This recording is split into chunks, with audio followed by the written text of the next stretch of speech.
Some days I'm very hopeful, and some days, so I think of the dreams, and some days I just think of the nightmare that people are living in. The US has the highest incarceration rate in the world. There are millions of people in prison right now. Um, there are millions of people sleeping on the streets every night in our country.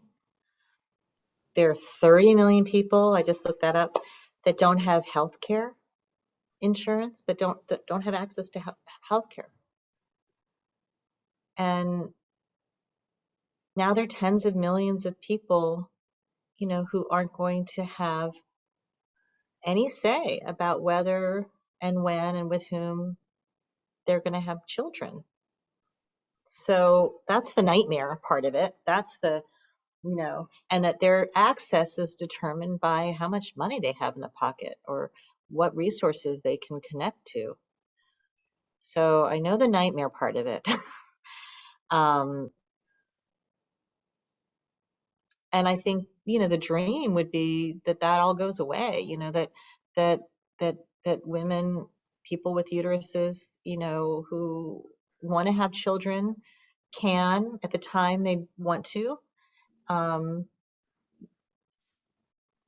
and have diapers for their babies when they're born, and have baby formula or the ability to nurse, and have good schools to send their children to, and the support they need, the child care support, and the economic support that they need to raise those children in loving homes with the resources that they need. And those people that do not wish to own a child but want to be part of children's lives, won't get stigmatized and can do that as well.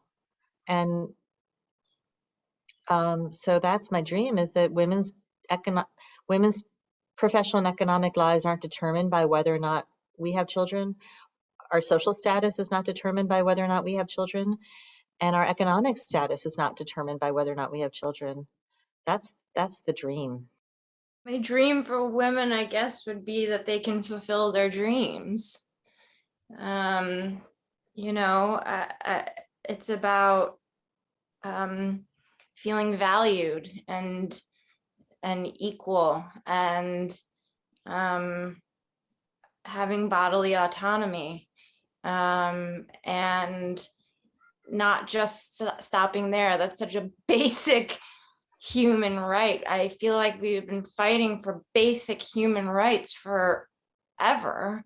So I guess my dream would be for that to be, that we could stop talking about that, and that we could thrive in all the other ways that we want to thrive, and fulfill our dreams, or and see it through to the next generation, and not be damaged by